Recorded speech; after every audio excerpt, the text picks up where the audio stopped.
Yeah. Hello everyone. Welcome to another thing that I'm bringing to you from Playmakers Alley. What we're calling it is the Stance Britball.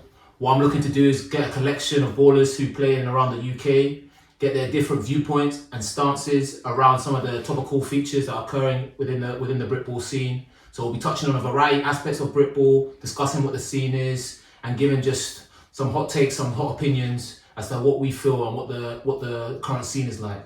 So I'll let them introduce themselves, and then I'll say who I am. But I'll let you pass around so you can see who's about. So yeah, go ahead. Alright, I'll go first. Hi, I'm Cedric. Play for London Warriors. I've been playing American football for about 9 years now.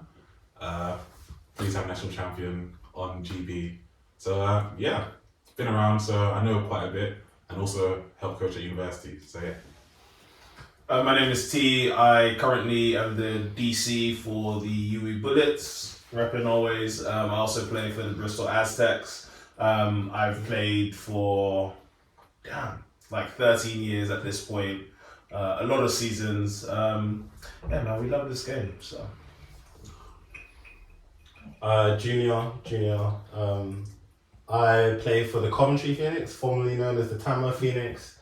National champion, also coached for the Birmingham Lions for 3 years, and Coventry Phoenix, play cornerback.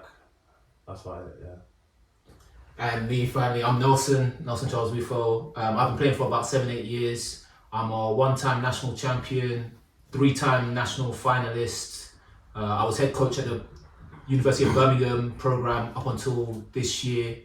And I'm part of the national program or GB squad, and I've been part of the GB squad for 7-8 years now. So, I've been playing for quite some time.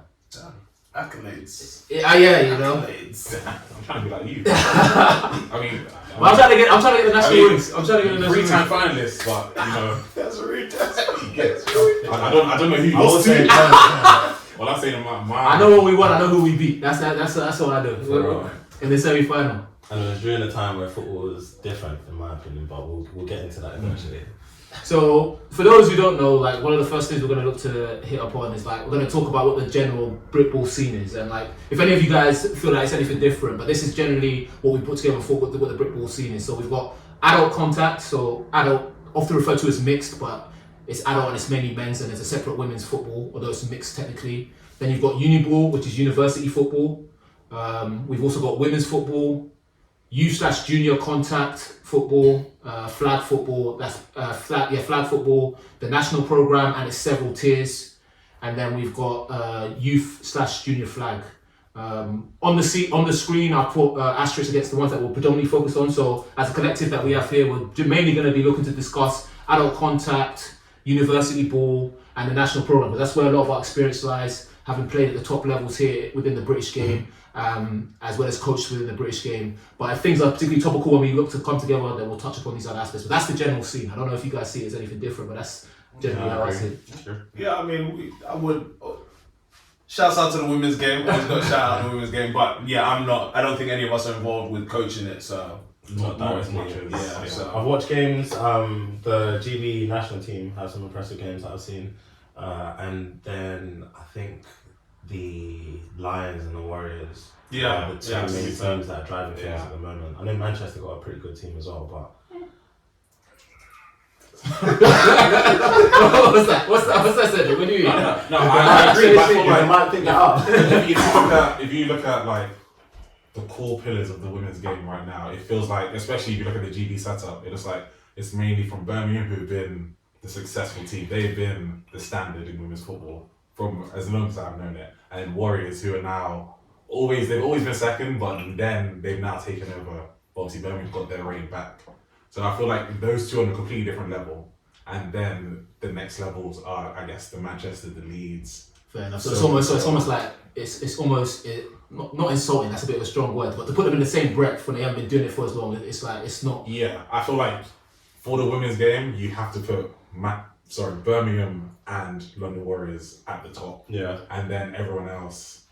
And I feel like they can also agree too that Birmingham and London are just at a different level compared to them themselves. You got people who drive from Wales to get to the Birmingham team. That's true. Yeah. I've seen that. Right? So it is, and I think that will happen with like even senior men's ball, where there's way more coaches, but where there's a collection of good coaching is where you get people go to. So for the past few years, you've had Manchester, and I think there was kind of guys from Coventry, Phoenix ended up at Manchester. I think some of them have now gone back, but when Tamworth was on top back in the day, when you guys won the champion, men's game. So, but it's just wherever there's a collection of good coaching that you get, good players try and flock to that because they always want to get better. So I think what's interesting is so a lot of the players that actually from our team would have gone to Manchester. I think bar maybe one.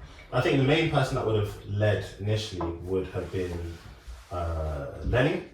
But then he would have been travelling down from Manchester for all the time that he was actually playing here. I think he lived like, 10, 15 minutes away from so it's actually interesting to see. I know we had players coming down from Hull. We had people coming from all over the places, but pre-pandemic, things eventually changed after that, so. No, certainly. And then, so with, like, here in the British game, as where we're here, but if you just in case you don't know, it's like the governing body is BAFA, so British American Football Association. They govern the league structures, bar university, but they're basically governed that adjacent with Bucks, who governs university sport just generally. And I was trying to find like how they define the sort of like, you know how you've got with the FA, you've got the pyramid structure as to how people flow through the levels, trying to get to the top academy and then so on and so forth. I was trying to find that for the American football here in the UK. I couldn't find one, but I generally believe that this is my perception anyway. I don't know how you guys view it, but this is my perception as to how the BAFA pyramid, they would like it to work or believe that it fundamentally works. Where essentially at the top of the pyramid you have the national program in all its forms. There's the national program in all its forms, followed by adult ball, which feeds into the national program. Then followed by university football, which is obviously where a lot of people learn. That's where I started picking up the sport. I didn't play before that. And you've got youth and junior, which ideally you go youth junior into university, into adult, into the national program, and it'll be that feed. And this would go across women's, youth systems, as well as flag. So essentially you just have this structure going through. Now, bar contact at UNIball, I don't think there's any sort of structure for the other versions as well, flag.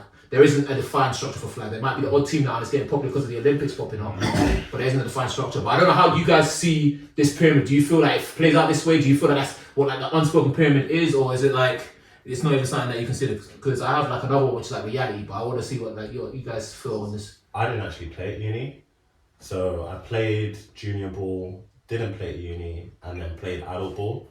I see the national program at the top, and the way I see it, I think that from the bottom, it should be a situation where all these youth players that eventually get to go through what is a better breakdown of what football is when they're at uni, or even if they go straight to adult ball, I think it should be all working towards adult ball so we actually have like a self-sufficient league.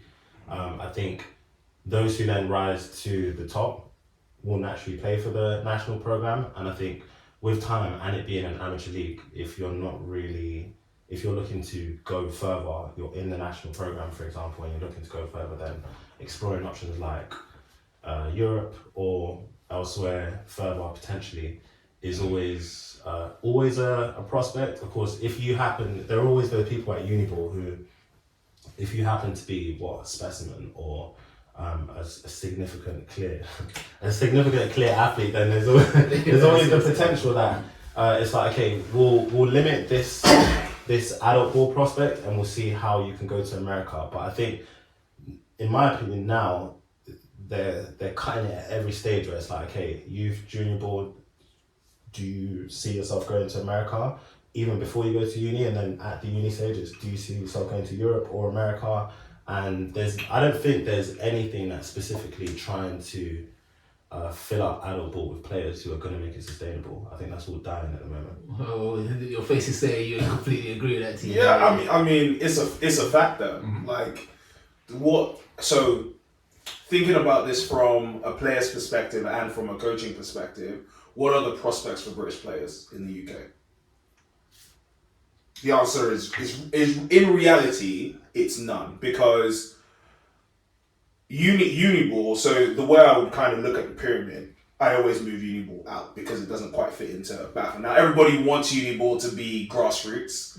Absolute nonsense. But I'll say that coming from a university that offers scholarships and all this kind of stuff. But you go from paying to play junior to paying to play uni to paying to play adult to paying to play national program. What are the prospects? Yeah. Do you know what I mean? Like, there is a serious barrier to entry at every level if you just don't have the funds. Yeah. So it just, there's nothing to feed into. Like, I love senior ball, right? Like, I played 4 years at Blitz. I've now played 4 years at Aztecs. So I love what it represents. I love going up against the Warriors. When I was at Blitz, we used to come up and play Tamworth. I love that. Like, that was great competition. But outside of getting your own personal insurance and you paid your subs, what are the prospects? If I were to get hurt, like, I got to get down. If I end up in hospital in Tamworth, I got to get down by myself at some point, potentially miss a day of work and all this kind of stuff. There are no prospects for anybody going through any of those ranks, which is why I love where UNIball is right now, because you do have universities who are offering full rides. You do have universities who are offering 50%, 30% discount on tuition. And this is for undergrad and postgrad. You do have grants that have been offered. I think grants have kind of always been offered from different places. Mm-hmm. But UNIball is the only place where there are prospects, where you actually have, like, at the top level, you're good, come let me give you something for it. I got something to question. Do you think that the students who are being offered these opportunities are making the most of it outside of football? Yeah. And I think that's the thing, like, yeah, okay, cool. When you go to, particularly now, the top of the UNIball scene, yes, you've got prospects in terms of, like, you're being given something in terms for your ability to play. But I feel like because of the nature of American football here and the fact that a lot of people still learn the sport at university. Mm-hmm. Now, at top level, cool, but most people don't learn this sport at youth and junior ball. And I think within the national program, it's something like close to 50 or 60% of players that are in the squad, they first started out at university. So, like, this idea that almost university is being funneled into, like, oh, this is where you can get top tier talent because of this prospect, because of that prospect. Yes, and maybe there's a small minority that can sustain that. People might try and follow that. But if we do that, my fear around that is that essentially what you end up doing is ostracizing building a UK talent base, because there isn't one currently. In the main, there isn't one. Yeah, you have your odd, like, decent players, decent athletes, or people that have inflated egos and think they're hotshot athletes when they're not that really that good. And it's like, when that's the case, if we don't in the UNIball try with this, like, small talent, still focus on those who might have never played before but might be athletic and build them to become something, then where will that happen? Because I know they're trying to shift it towards youth and junior. Maybe it happened there, but currently it happens at university. And that's what my fear of the loss is. Like, your top tier teams, which I know that we'll talk about later on with, like, UWE, Notts, Durham to a degree, like, cool. If that's what you want to do, they're there. But my fear is that if you end up with 6, 7, 8, 9, 10 teams doing that, you end up just basically, like, cannibalizing the talent pool of young players who have never played the sport, want to get into the sport, might have talent for it, but never get an opportunity because it's all about winning, getting the top prospects and trying to get those, bursaries or grants in order to play. But yeah, it's a problem. I think I do agree with you. I think I don't fear that that's a reality that will come to, just because if you think about, you go National League, Prem North, Prem South, 15 teams, 16 teams out of 100 university teams. I don't think we're ever at risk of losing teams where participation is the main focus. I mean, when you look at certain teams like UE, I think you guys can, or Nottingham, where you've got green goals, you've got bullets and pellets. We don't call them the pellets. No, sorry. So wait, where did pellets come from? I thought that was the official name. I don't know. It's just UE2s. Oh. Even me. I thought the name was pellets. I didn't mean shit down. That's what it was. Can you see what I asked? I feel bad for them because... No, don't get me wrong. Like, don't get me wrong. I know one of the QBs there, highly respected. In my opinion. Kush. Yeah. I like Kush. But yeah, so that you have the 2-level teams, I can see how potentially Green would be outside of the national league and will stay outside of the national league and will just funnel all the players who are competent. Sorry, I said national league. I'm not sure what the. Yeah, I think it is called the national league. Oh, so there's the national league. What's the? So you've National got national league. No, so there's the national Then league. you've got That's where Premiership the North funnel and is. South. Okay, so Premiership you've got North your and South. Division Let's One, say that's Division Two. where what Green would be, and it would be understandable that they They can perhaps never would move up. stay there. Yeah, never move up. Same thing with UE2s, and then you've got the, let's say, parent clubs that they're feeding into. That would be understandable, because when you look at the Birmingham home game against UE last season, we had a lot of guys banged up. Was it last season? Yeah, last season we had a lot of guys banged up, and you've got players who have been playing football for over a decade, going against players who are 18 years old. They're playing the sport for the first time, and being aggressive guys in a contact sport, you've got people who square up to each other, and then you've got to think for a second. It's like,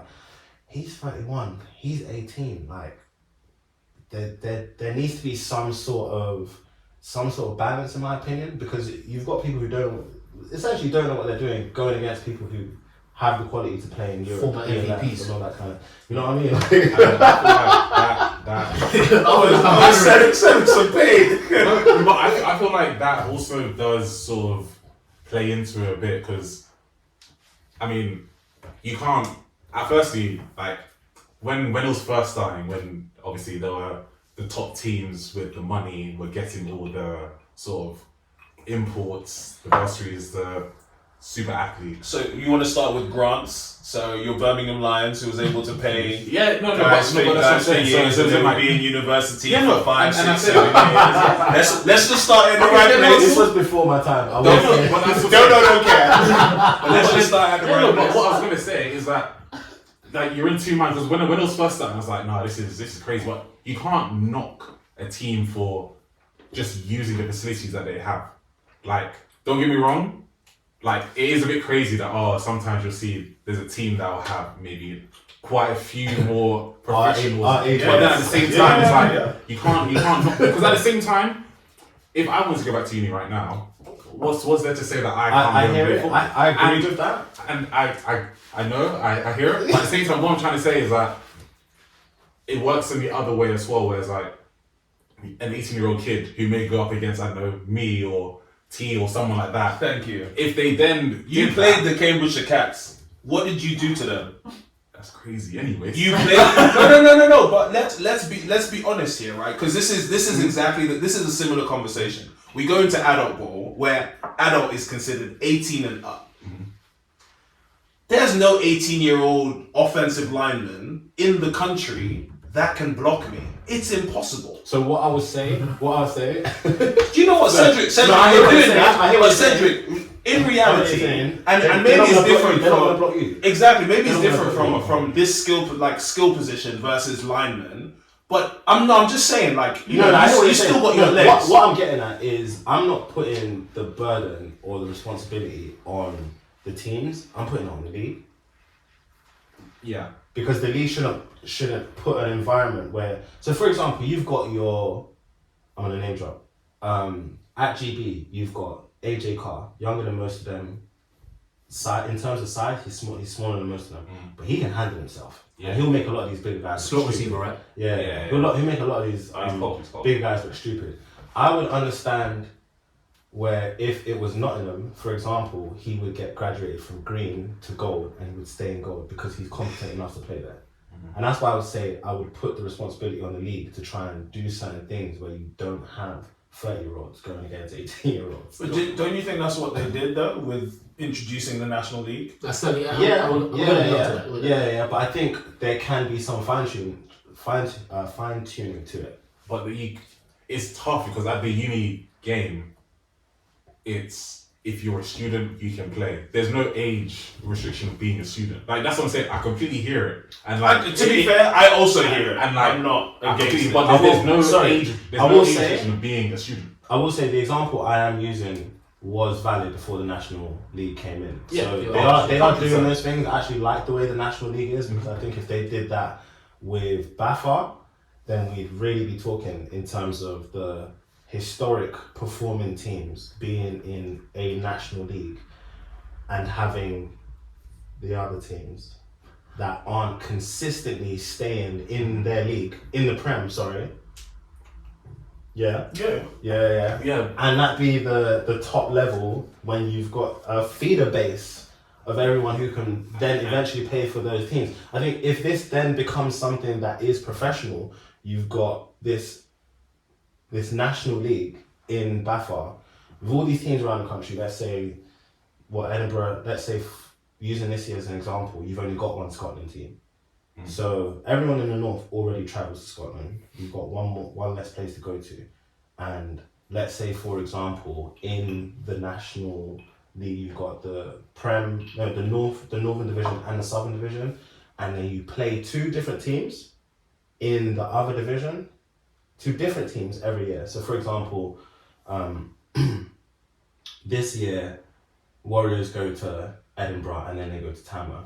But for the next however many years, obviously you guys wouldn't have to go to Edinburgh again because that was obviously a long journey and So you don't have to play them every year. But in that way, mix it up. I think applying that to our league in BAFA would be something that would, I think, add value to it. I hear that. And You just don't want to go to Edinburgh. You just don't want to go to Scotland. Don't get me wrong. Like, maybe Edinburgh might be a nice trip, but I feel like, and I guess it kind of works because obviously the first National League game in uni was obviously UE versus Nottingham at UE, and the way that game went, everyone was like, yes, this is the league that we need, like being competitive. But, and I don't want to be rude, but you saw what happened to Beckett. Yeah, Beckett's been mollywopped. So that's the thing, and it's always going to be like that. I feel like if we make it into a national league as well, like with the adults, we can only really name 3 teams that are really going to, do something. This year, I think it's not free. It's not free. Maybe this year might be different. But think about it, because we had the playoffs, right? Which always meant to be the top 4 teams, right? Yeah. There's always one team that gets mollywopped. Useless. This year, don't get me wrong, Newcastle kind of did their thing, but when it came to actually playing a proper team, don't say proper team, I beg. Actually, you know what? I'll give you that. No, that's true. I'll give you that. Bro, they got absolutely mollywopped. And like, don't get me wrong, And I mean, we didn't do well in the final either, so I can't even. What was it? No, but the thing is that to 1. But like, it makes it. I've got to say touchdowns because you say the actual score, it sounds crazy. But like, there are always going to be like the top 3 teams, and then everyone else. That's what it always feels like. That's what it always seems like. Don't get me wrong. The only year which was like, okay, it would be good for sport, mate, I would say 2022. That sort of playoff with what? Bristol versus Manchester 1, and then Tamworth versus Warriors. Like, those were the top 4 teams. So if he has but then obviously the league changes every time. Yeah, it does. So I feel like it's a bit tough. One thing I'll say that you probably can't appreciate is that in the north, it's a lot more competitive. So fair enough, like the Warriors have historically got this thing and they got this amazing catchment area, they got all these things going on, yeah, that makes them a team. They are, okay, you've got the Warriors. Blitz have kind of pulled themselves out of that conversation in a way because all the seriously performing guys that were there are either at Bristol or Warriors. So in that situation, let's do numbers because it was the London All-Star team. Correct me. I'm in the north. You know what? Like correct me. I know they don't like this conversation. Let him talk. But it is true. No, but the thing is that when do you know when they talk about the rich getting richer? Yeah. Don't get me wrong. Yeah, that's these lot. You know one thing I'll say. Yeah, I think that's good for our football though. The rich getting richer? No. But if any team was gonna consolidate like that, I'm happy with the Warriors doing it. Because Scotland has done the same thing. And eventually, this is all going to get wrapped up, yeah. They're going to cut out all these teams, yeah. And it's just going to be a smaller league in the Prem. In my opinion, I think that's what makes sense. Because you've got these 2 teams in Scotland, and one is kind of dying out because they weren't recruiting as well. I think they're completely done. Yeah, that's what I'm saying. Like, they weren't recruiting. Giving away kids. They had great sponsors, like all that kind of stuff. But for literally Lamborghini, yeah. But for whatever reason, they couldn't keep it up. So with what I think EKP is like 40 minutes away. They're not even based in EKP, they're based in Glasgow. So you just got to make your way there. You've got one Scotland team, okay, cool. You've got one London team, okay, cool. And then these historically performing teams, I'm saying, you put Manchester in there, they're championship winners, you put Tamworth in there. And then there's the Coventry team, Coventry. You got the London team, Bristol, definitely. Yeah, I think there are a couple other teams. I think Newcastle this year really have to decide whether they're going to make a statement in terms of being a playoff team or at least being around. Because if you knew what the team was like, it was pretty based around the quarterback, their number one receiver, and then they had another receiver who was doing a lot. Excellent QB. It was a good QB. It was a good QB, man. Good QB. I think in the first game we dealt with them, but in the second game, I mean, for you guys got a solid D line who will contain him, right? Did you let him scramble? Hell no. This is what I'm saying. In the first game, Daniel was playing. I promise you, I probably could maybe count on two hands max how many first downs we got that game. If I show you the highlights from that game, that game was lit. I'm not gonna lie. I've never seen the ball pass so much. Obviously, as a corner, this is Christmas for me. Do you know what I mean? I had a great game. But in the first game, we had Daniel playing edge, contained perfectly. In the second game, he wasn't there. We had a rookie playing. So they're just, availability is the best. It's interesting because, like, even as we talk about like, the BAFA and Pyramid, and you guys highlight like that the UNIball separate or seen its own different thing, and like there's a lack of prospects here in the British game. Evident from that discussion that we just ended up going on about is like there's clearly a lot of passion and feeling for the game, even though it seems as though it doesn't really offer you anything back. And I think that presses the point in the sense that like we just want, like, for want of a better term, just competence and trying to bring it together and just create a product. It's not necessarily the case where like, oh, it has to be paid or it has to be this, but just create a compelling thing. Like, try and leverage the fact that particularly now American football in the eyes of just a layman person, particularly with the NFL, and the NFL games are coming every year, you're getting 90,000 or 90,000 plus people watching it or going to the stadiums. Leverage that a little bit to try and support your domestic game. Because I feel like this new generation, particularly when I was coaching at university, I don't know if you guys see it's different, but particularly with this new generation, is like, if you just get them eyeballs or you get them someone screaming or fans there, like, they love it. Like, they don't really care if they're good. They care if they're winning, and they care if people see them winning. That's been my sort of experience. But with that being the case, with that being the period, I think like what I put up here, or what we got up here now is another graphic, which I think is more the reality of it, where you essentially you have like the national program, youth, UNIball, adult ball. You can see these things as separate things.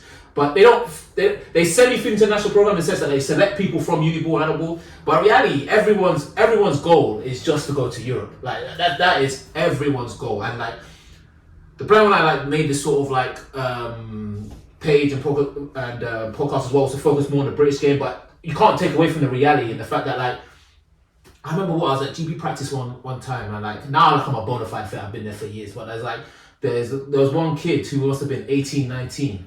The guy's just telling me, yeah, I need to start talking to European teams to go out to Europe. I'm like, you barely played for up to 6 months in my eyes. Like, how can Europe be what's on your cards? But it doesn't matter now where you're playing, whether you be university or you just come out of winning like the junior championship or you're playing adult ball. Everyone's just looking to go to Europe, and that's the thing. Like, I think it's easier to get in than it was before. Oh, 100% is way. Guys are going there with uni tape. And like they might not even be in the Prem, or they might not even be any good. And then you go and play GFL 2 1 year maybe, GFL 1 year maybe, and then you somehow crept into the year life. Well, I mean, still though, it's about the prospects. Like, yeah. So did you always want to go to Europe? I didn't really have a desire to go to Europe, but I never wanted to go. When I wanted to go to Europe, I'll be honest, I saw the contract and I was like, oh my gosh, I actually would have to move out. Like, I found reasons to not go. And I'm always very honest with that, because there's different sides of it. You've obviously got a lot of people who went, but you never really hear the story about someone who had the chance to go and just for no good reason didn't go. And that's similar to me as well. Like, I had quite a few teams reach out, like some in ELF as well.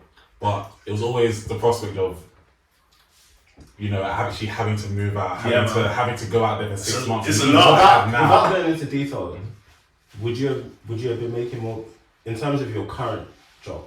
Would you have been making more bread than what they would have offered you? And that's the thing. I would have been making a loss, and that's always that's been my mindset. Because I always tell anyone who's at uni who doesn't have any responsibilities, just do it, because it's like I said, it's not just about the football as well. It's about the experience. You get to go out and live in a different country, be a rock star, be a superstar, and then obviously the prospects that come through it as well as the level of coaching, because everyone there wants to win. Everyone there has experience. You're going to get more going out there than you will staying here. Bear in mind, it's not to say that every team out there is better than every team here. No. Not every team is better coached out there than it is here, but it's still the prospect of the experience for the 18-year-old, the 19-year-old, 20, 21, 22, 23.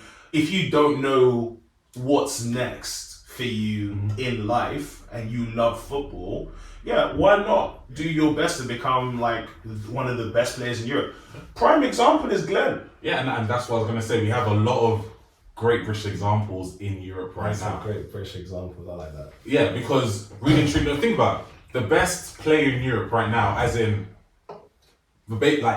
award as the best player in Europe, is a British person. He's a Londoner, mate. I'm gonna be the devil's advocate in this situation and say. Wait, just before you say I'm going to be devil's advocate, there's no disputing what he's just said, by the way. You can't. He won the awards. What I'm saying is like, if you're in uni right now, you can't just assume that you're going to go out to ELF and beat Glenn. Like, you've got to also be realistic. Yeah, but Glenn didn't start off in the ELF. No, I'm not saying that. In terms of, so what I'm actually referring to is, at some point, like, you're not going to be able to do this forever, innit? Yeah.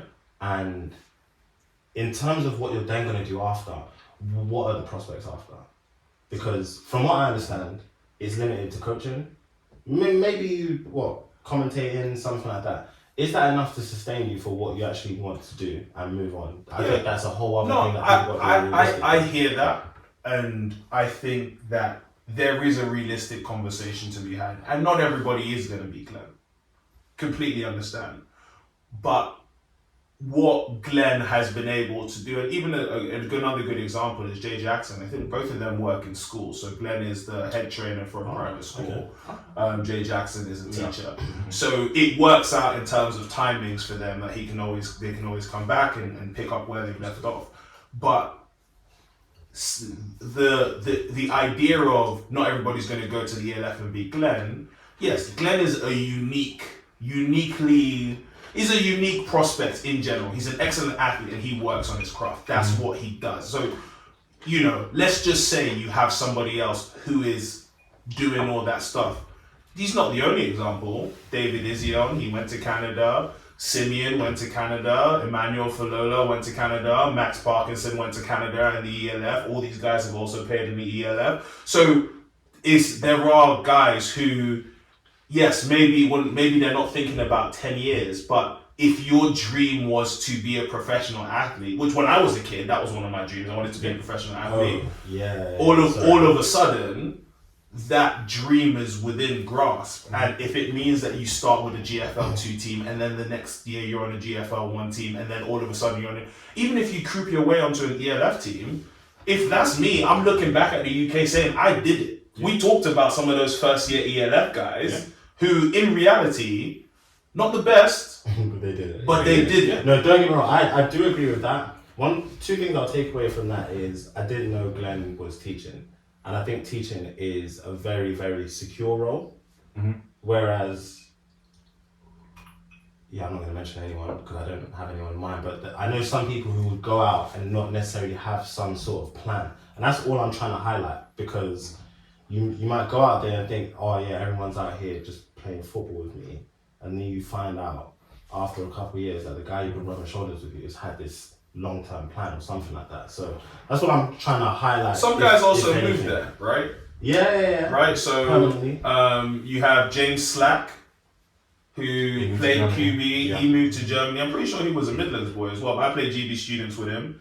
I think he worked for Adidas for years, but he from the UK. He moved his entire life. You've got David Saul and Dave Jennison. David Saul was the head coach for Potsdam. I mean, very British guy. I think he's head coach now. Oh, okay. But I think he went out to. I don't know for a fact, but I know he's a significant coach. I know he's definitely he was offensive coordinator. I don't know where he is now, but I know that. You have Janelle Pelly. Janelle Pelly moved to Germany and just never moved back. Right? You've got Jeff Davis. I don't know, he played corner for GB. I don't know if you guys would have played together actually. Jeff, so he was a corner for GB. He moved to Finland, played Vasa Royals and a couple teams out there. Never moved back. So I completely agree with the notion of what's your plan, but sometimes you go out there and it's a new experience, and now all of a sudden that's your plan. Guys that go and they play, I mean, Elliot Hoyt, another great example. He went to Boise State, played out there, and he just started his life out in America. He lives there. So what's your plan doesn't always have to be, oh, what's your job when you come back to the UK? Sometimes it is you need that exposure to see, oh, there's something different. And that, for me, is part of the prospect. You grew up in the UK. Sometimes you want to see something different. So if you're aiming for that, all of a sudden, being able to say you're a professional athlete, I'm sorry, like, even the grown man in me is still just like, I can't do it. I can't say I've done it. And I can say I'm a paid coach, because I know a lot of people can't say that one. Mate, I wish I could have said that, man. No, because to be fair, I'm paid as a coach. I've seen it with my own eyes. Like one of my closest friends, he went out to play in the ELF. I went to go watch a game. I saw the light. Man, let's give kudos to these guys who are actually putting in work, man. Shout out Dwayne Oyu. Yeah. But like, I went out to watch a game in Madrid, and just the fanfare, people like even touched me seeing that one of my closest friends, people are wearing a jersey with his name on their back, and they're walking around Madrid, not just in the stadium, like walking around a major city wearing his name on their back. I'm here for it, man. And the thing is that, like, in the nicest way possible, you're not really getting that with the national program. So that's why it's more of a sidestep rather than the end destination like people have for Europe. Because with Europe, like I said, calling yourself a professional athlete is crazy. Being treated out there is crazy. The prospects you get is absolutely crazy. But what do you really get with the national program? You get pride. Don't get me wrong. It's great. And to say that, you know, you played for the national, your country, is amazing. But what else is there? Like, please tell me if I'm wrong. No, I don't think you're too wrong in that. But don't get twisted. I mean, I don't begrudge people going to Europe. I don't even begrudge the youngest people, like, who haven't even touched like adult ball or whatever, going into Europe. Like, what I probably begrudge is the notion that, like, our scene is so uncompelling that a pip to a vet, their first idea is, let me dip my toe in the water and then try and jump. Like, and that's what I begrudge. It's like, it's a case where it's like, it's not even the case where you learn your craft or you do your craft here, do it for a year or two, or you win. You win and say, okay, I completed it and I move out. That's not what it is. And it was different back when I started. And now I'm sounding like an older person. But like, when I started, it was very clear to me there was almost this sort of progression in the sense like, although I didn't know about Europe, it was very clear to me, okay, I started playing at university, then my coaches were coaching there, they were also coaching the adult league. I played in the adult league, I felt the step up, I saw the step up, then there was the national program, and I had an opportunity to do that. And then you could, yes, go to Europe. But there was that progression, and I feel like the scene is going so far backwards that it's like, we have these vets who are playing well and doing well, and we have these young pups that are coming in, and I thought a lot of them are focused on their athleticism, and some of them are athletic, some of them aren't.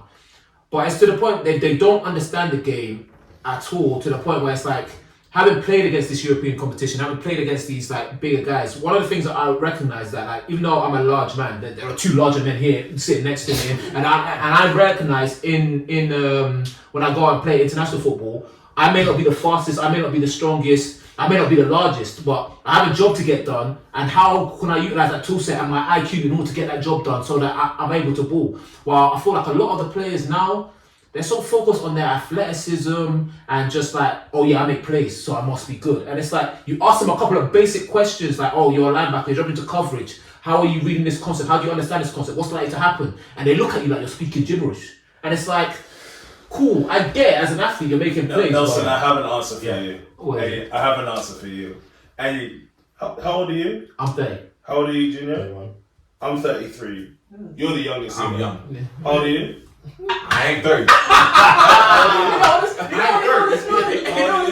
I'm 26. Right, okay. So I have an answer for you, and you're either going to love it or you're going to hate it.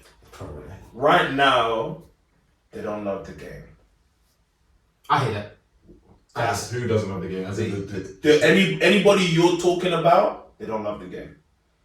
Because once you started, right, when you started playing, how early were you exposed to the table on Austin highlight tape? I didn't see that. Killing me. What did you watch Ray Lewis highlights? Oh yeah. Alright, perfect. Don't I give me used that to- one because obviously, yeah. But like, I spent so much time watching JJ Watt highlight tapes, watching Aaron Donald highlight tapes, watching Clay Matthews highlight tapes, watching. Do you know what I mean? Like, I loved it. I was trying to get so much stuff, and then once I started to realize, oh, there's more stuff to kind of understand, it became like a puzzle. You're trying to fit everything together. So I'm learning about the D-line, then I'm learning about the linebackers in the box, and now you're starting to learn about coverage, and obviously being a coach now, you have to know about coverage, all this kind of stuff. But it's all down to love. You love the game, therefore you put extra time into it. It's easy to do the physical part because it just doubles up with being in the gym, being strong, and also looking good. And to be honest, for the sport that we play, if being strong for our position anyway, I mean that is half the battle in a lot of the situations. So you're a good athlete. Like, you take a rookie corner and he could run for days. All right, great. Listen, just stick with this man. You don't like, you have to. No. Hold on. Bear in mind. Like, I've got DBs that I have to. Yeah. But I'm saying, in the first instance, Okay. you will, for every position, you're gonna let the athleticism take over. If they get success with that and they don't love the game, you're never gonna dive into what you're talking about with understanding different aspects and how important it is to understand schematically what this looks like. You dropped into coverage, how are you reading this concept, right? If you have a hook curl, what are your landmarks, right? If you're playing the middle hole, how do you climb the ladder? They don't know any of that stuff because they don't love it. You learn all this stuff, but bear in mind, there's a lot of coaches that also don't know this information. Which is bad because, like, and I think, although, yeah, I mean, okay, I love getting into the schematics and the details. Yeah, I do love it, but I'm not so like naive to go, oh, because I love it, that should be pushed on everyone. I speak about these things, but from an efficiency and optimization standpoint, it's like fundamentally we don't train as much as those probably out in Europe, those in America. If you're gonna play these people, having strength, yes, it will help you. But what happens when the person's strong? If you're only solely reliant on your strength, and then someone now stuffs your bull rush or whatever the case may be, you're screwed. And the coach is looking at you like, who can we bring on? But you can't bring on no one because you're the star. And it's a problem. No, you're not. It's a problem. The coach is looking around like, who can we bring on? We can't bring on no because you're the star. And then you go on the bull rush. And the issue is what? Because of like partly the weak mentality of some of these guys, it's like, the issue is what? Because you're the star, you're the one making plays. Everyone's on the sideline watching you get stuffed and is thinking, oh my goodness, like, what are we gonna do? That's the star. And it's like, come on, like, this should have been obvious. Like, are you so, like, in your own head to think that, oh, I've been playing this sport for 2-3 years, I'm now God's gift, I'm gonna dominate everybody. So you said something that I actually think is really interesting, and I think it makes you rethink your kind of view of it. We don't train enough here. Right? We don't do anything enough here. We don't focus on the sport enough here. So why should a younger player not have their eyes on Europe where they train more and there is a focus and you can become a professional athlete where your job is football and you are fully immersed in football? The only place that you get those kind of things is the top programs where you're doing, your field sessions, classroom sessions, gym sessions. Top programs kind of have that. But outside of that, it's the academies. So NFL Academy, Pride, where the immersion in football is at such a high level that it just clicks. Why would somebody want to play adult ball for a Wednesday night session that half of the people are not going to show up to, versus going to Europe, even for a GFL2 team, where they have more structure. And it's not every team, and maybe what you were talking about, Junior, in terms of consolidation is the way forward. But why wouldn't they have their eyes set on that if they've looked around and they've said, if I go play for Bristol, do I know that I'm gonna? So a lot of people are concerned about playing, which really grinds my gears anyway. But do I know that I'm gonna play and like start? Which is a crazy mindset. A crazy 100%. That's always up to you. That's always up to you. Like if you work hard enough. Listen, I hear it, but yeah, you're gonna play. There might be some other politics in very, very isolated situations, but if you're good enough, like there are times where I'm trying to recruit players and they're asking me if I'm gonna play, and I'm like, now I'm thinking if you're good enough to play here. Do you know what I mean? Like, there's no. What are you saying? I don't think politics is maybe the wrong word, but I think that there are teams. I'm gonna make this as diplomatic as possible. There are teams that value experience and long-term kind of commitment to the team over the new player who is better, who should be on the field. And I have instances of this in multiple places. Team up north, team in London, team out west. Teams in the finals and the semi-finals. I've got multiple examples where there is a premium put on this person has been with the team for longer. They helped us get here over years, and they haven't quite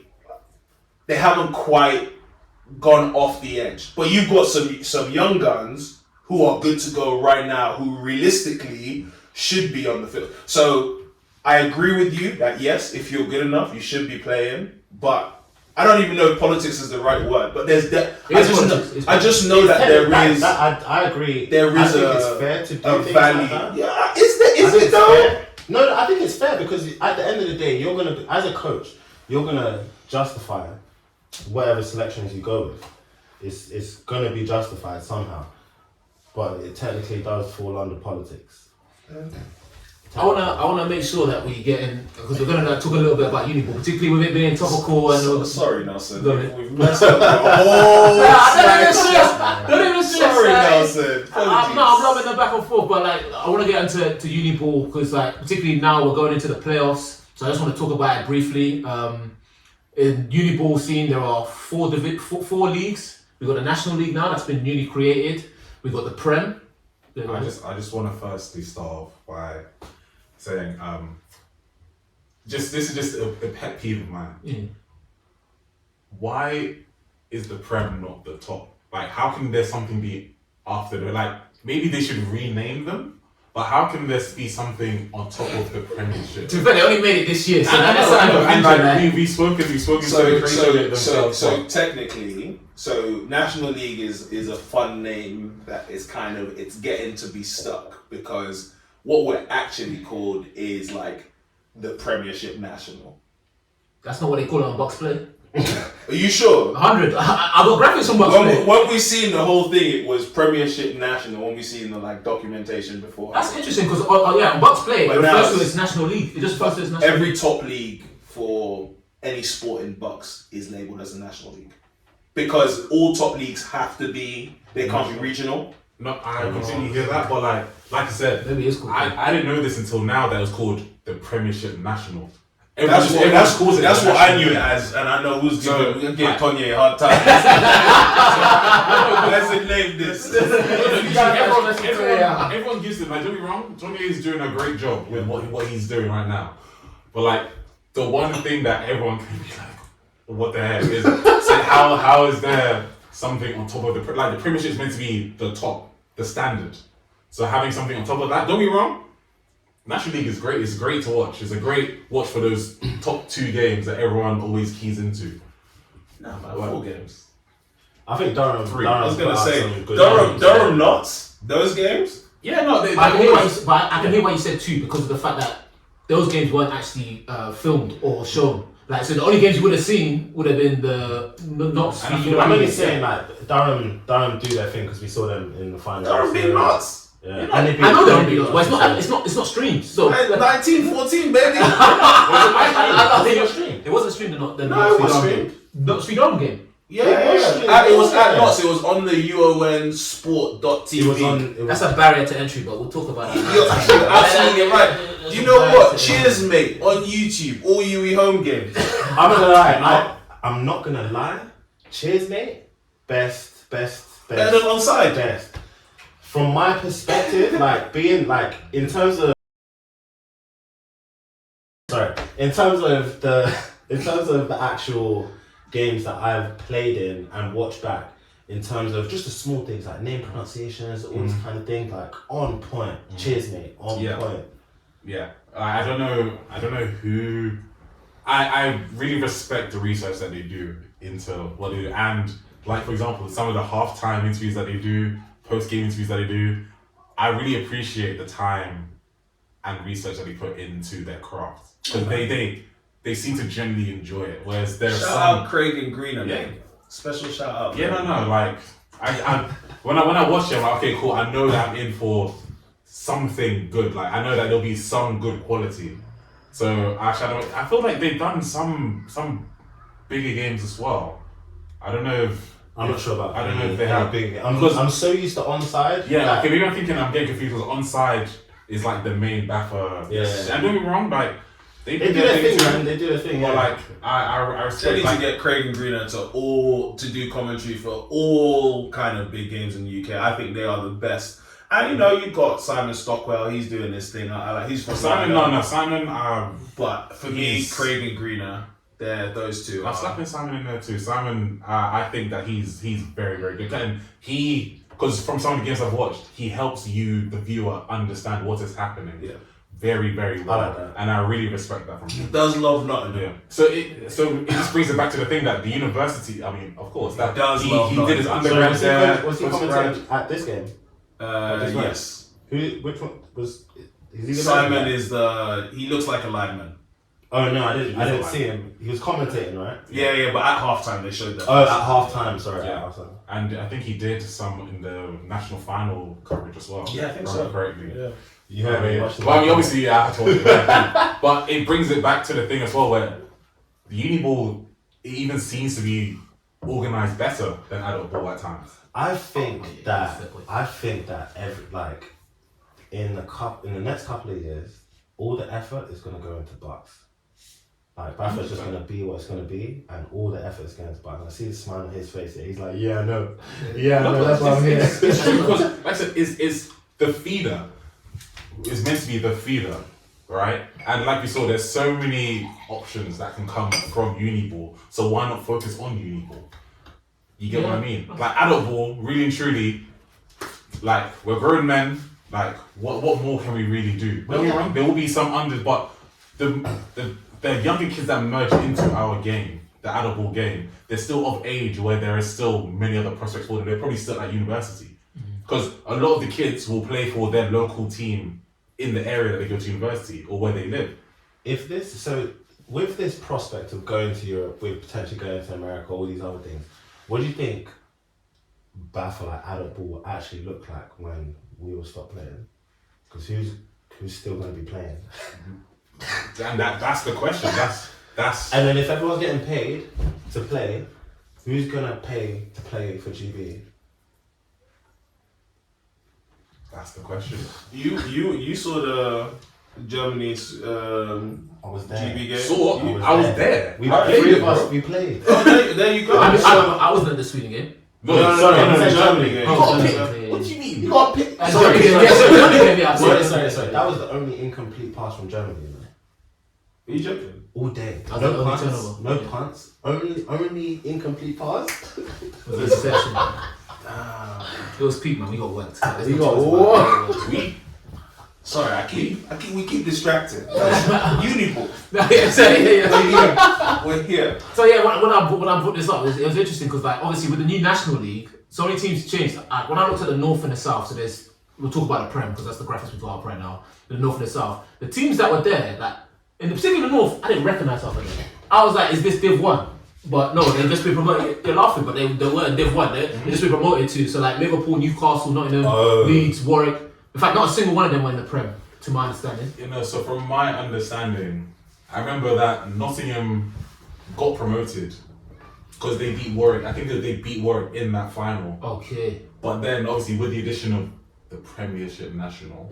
No, you can call it National League. with the addition to the Premiership National, they obviously then filled it up as well. So you are kind of right, especially in the north. Uni of Leeds. Yeah, that's They're really good. They're good. Yeah, because they were in the Prem, then they got relegated, and I think now with this whole situation, they've come up and they've done their thing. Yeah, they're really good. But obviously with the South, like I'm pretty sure a lot of those teams were already there before. Yeah. Yeah. Yeah, South are all the teams there. Yeah. Literally, the only new one is Exeter. Yeah. But but Exeter, they were going to be promoted anyway. Yeah, they won, in yeah. that final. But They you beat Knox. got to think so before this year, the best teams, it was North heavy, and then it was over a span of, I think they did it over a span of like 3 or 4 years. What's been your performance over the course of 3 or 4 years? That's how they calculated it, which is why SGS, which probably has the talent to be up there in the National League, they stayed in the Prem because they had only done 2 or 3 seasons, and one of them was in Div 1. I thought they weren't eligible for National League. No, they are. I heard they weren't eligible, but for whatever reasons that they. No, but that's why they, in terms of eligibility, like they can play in it, but they didn't meet the criteria. So that's why you have Loughborough, it's prolonged kind of over the time. And I think in the time with Birmingham, they want, if this was 5 years prior, Birmingham would be in there, Hearts would be in there, but in this span that they chose to go through, that's where you end up. Yeah, because I haven't been at Birmingham when this happened. Like, there was the option, or technically based on the points, we could have been in it, but like, having been the head coach at the time, like, there was just no way we could have competed, and the way in which the university was seeing the sport at the time, it didn't make sense, particularly because my understanding of dealing with some of these kids is like, they want to win, they want to be competitive, and like, you've got Explosion, which they love, like it's a big event, and then you suddenly get a drop off. You just suddenly get a drop off, which is like, I thought you'd be here for the love of the sport, but fine, you want the big crowd, and then it's suddenly, so like going into the National League and getting mollywopped or getting worked week after week, getting up maybe the odd competitive game against Leeds because they capitulated, fine, but it's like it's not gonna compete. And I know that that this year Birmingham had hopes of trying to compete to win the Prem, but that's crazy. Is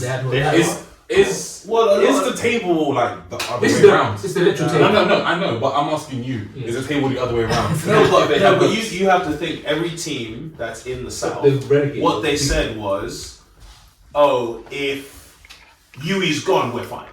That's what they all said. The National League, obviously, we've got the playoffs coming up now. I think your first game, it's not this weekend coming, but the week after that. March 8th. March 8th, yeah, cool. So the 4 teams that have made it: UWE, Loughborough, Nottingham, Durham.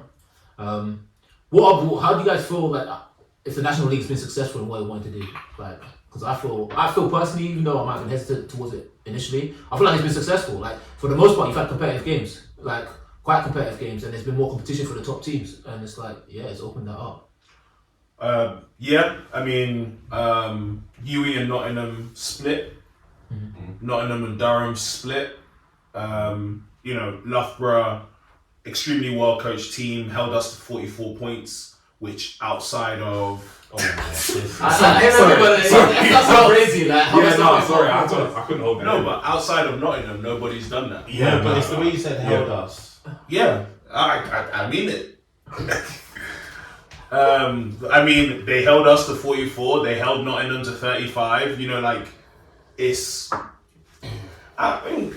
Sorry, go on. What do you want me to say? Ignore me. What do you want me to say? Go on. Anyway, yeah. So in terms of it being more competitive, if Leeds can get back to where they were in terms of being able to recruit, if Loughborough can recruit as They well. get relegated. What are you talking about? Like, They're gonna have a match-up game, right? Yeah. Well, So- technically they're gonna get relegated. Whether they get relegated is. But yeah, whoever it is, I think, putting all of us in one pot, I think makes the coaching better for a start.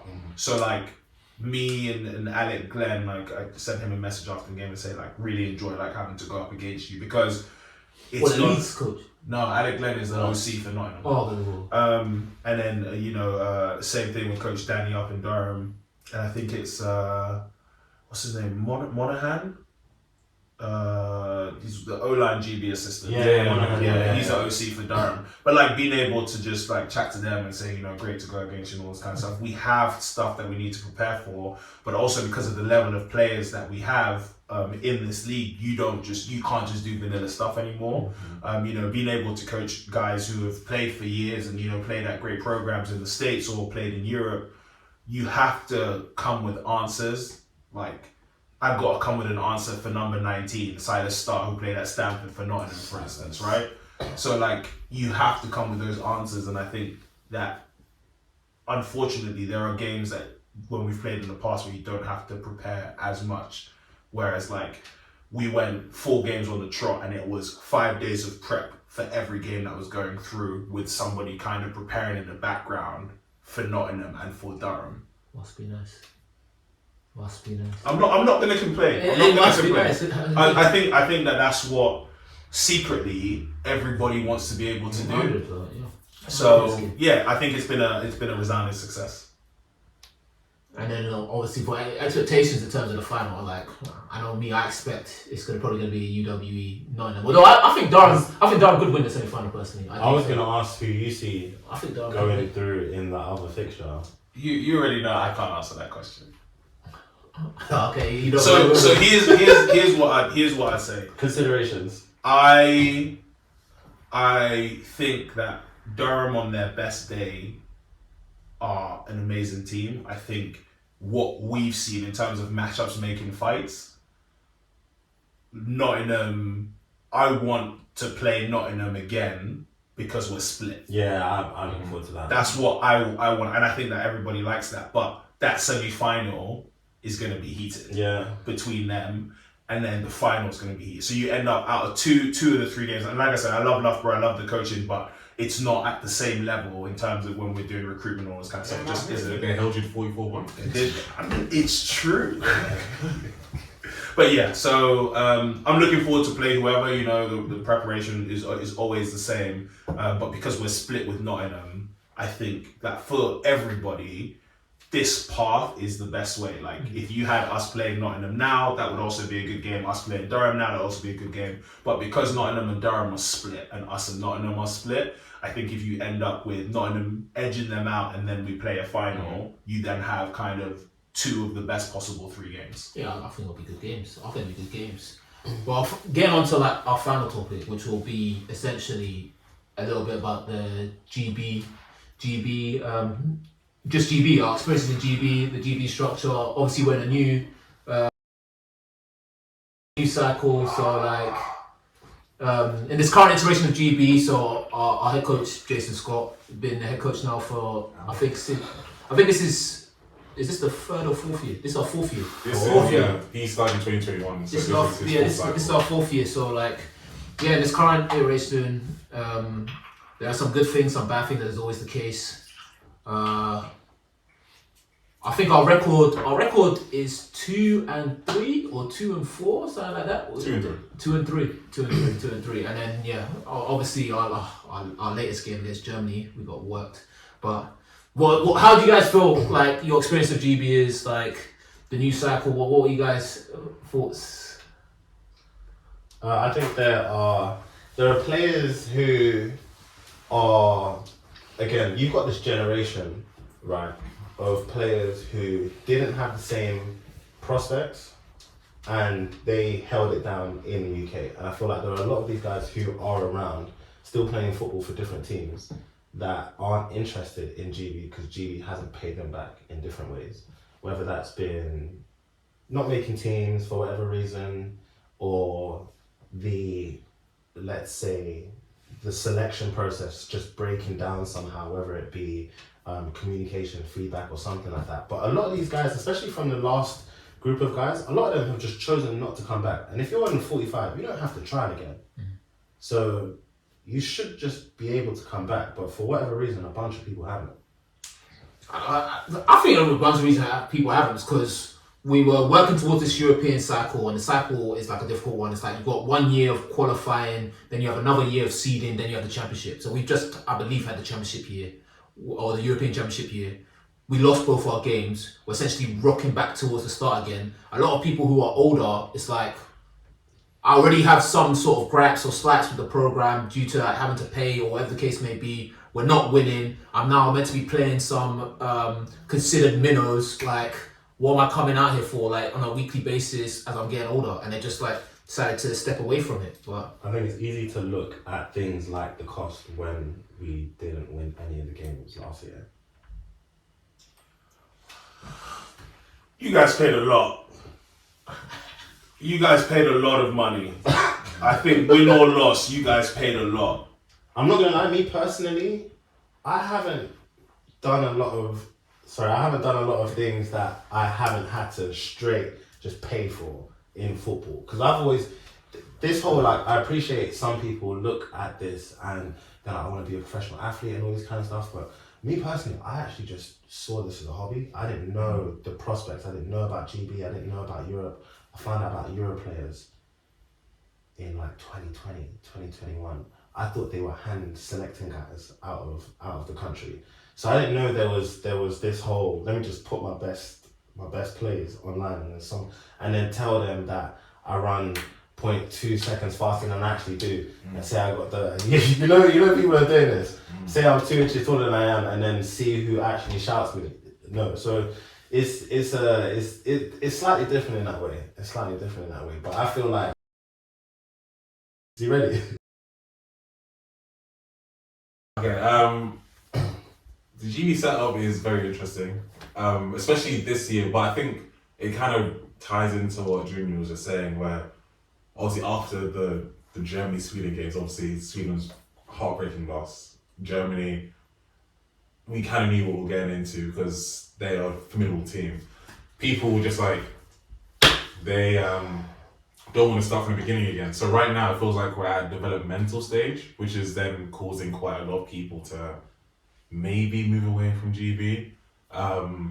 And that's how I see it. I mean, it's tough because again, we're talking about prospects, but you give a lot with not too much in return, I feel like, with the program. And I feel like that is where people kind of have their issues. What kind of returns do you look for? Apart from improving as a player, obviously that just comes with it. I mean, I'm fine with it as it is, because like I said, I'm fortunate enough to have money to do it. But for some of those people, like, they think that GB would elevate them to another level. Don't get me wrong, in my first year being on a program, you couldn't do the CFL thing without being on GB. Everyone else selected for that CFL combine was from GB, unless it was like the French, like the Marseille or people that they brought in. But in that 2022 year, I mean, don't get me wrong, I know there's some other years where they selected some other people, but it felt like a big thing, especially because it felt like a whole new level. Is that why you joined GB? No, I joined GB because I knew that I was good. I knew that I was great. And I was like, I wanted a challenge. But I guess it didn't. No now more let's not do that. But technically, yeah. But after being on the program, I realized like it's great, but it's not as much of a challenge as I initially thought. That's interesting. I know we're going to close out because we're getting to the end. But like, it's interesting as you say, it's not as much of a challenge, because I feel like the challenge doesn't necessarily come in like the practices or your competition or necessarily the coaching, because normally if you're dealing with the top coaching, you see a lot of the same coaches, which is what you'll see generally in GB. It comes with the competition you get the opportunity to play against, such as your Germany and so on and so forth. Now that's out of the way, that's something different. But it's like, one thing I will give to GB, even though like people, particularly vets, might have their gripes or their little things with it, under this new regime, they've definitely improved the professionalism of it in terms of the way it looks to the outside world, the way it is internally and runs.